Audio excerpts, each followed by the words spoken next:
प्रभु यीशु मसीह के सामर्थी और जलाली नाम में आज दिनांक 12 अक्टूबर दिन बुधवार को हम आप सब अपम के श्रोताओं का हार्दिक स्वागत करते हैं। आज के दिन के लिए जो वचन है वो लिया गया है मत्ती रचित सुसमाचार उसका 14 अध्याय 23 पद।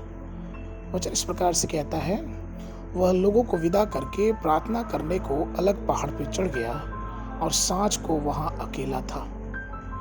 प्रभु में प्रिय लोगों, हमारे प्रभु यीशु मसीह को पहाड़ की चोटी के अनुभवों के लिए गहरी लालसा थी।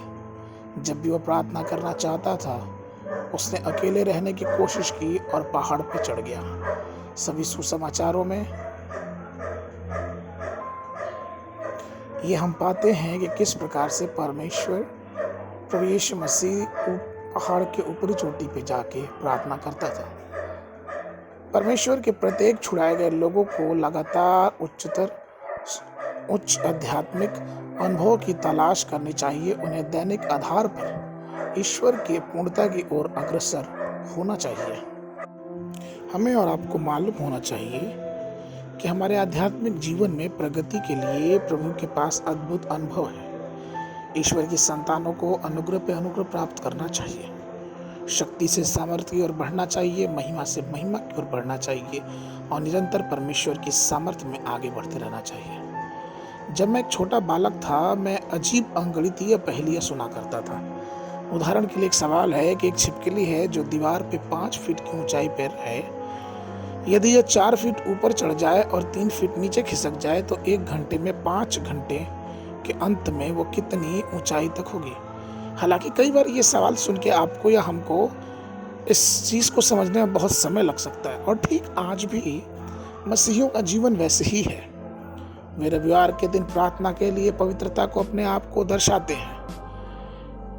दूसरे शब्दों में यूँ कहें तो उस समय पहाड़ों की चोटियों पे होते हैं और अन्य दिनों में वो एकदम निचले स्तर पे होते हैं।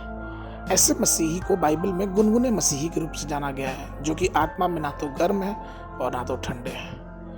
वे अपनी कोई भी स्थिति परमेश्वर के सामने प्रकट नहीं कर सकते। कई बार वो पहाड़ों पर रहते हैं और कई बार अपने आप को वीरान जंगलों में पाए जाते हैं या फिर खाई में पाए जाते हैं। लेकिन उन्नति करने का जो मुख्य अवसर परमेश्वर ने अपने लोगों को दिया है वो दूसरे कुरिन्थियों की पत्री उसके 12वें अध्याय में बताया गया है कि किस प्रकार उन्नति करने के लिए पौलुस तीसरे स्वर्ग तक उठाया गया था।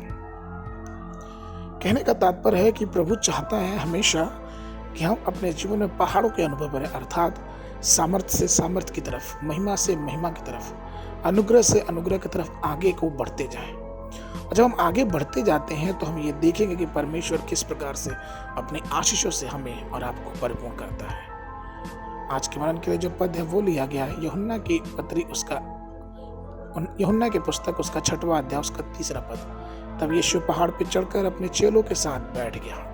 बाइबल अध्ययन के लिए सुबह के समय यशायाह नबी की पुस्तक उसका 39 और 40 अध्याय, संध्या के समय कुलुसियों की पत्री उसका 4था अध्याय। परमेश्वर आप सबको आशीष देवे।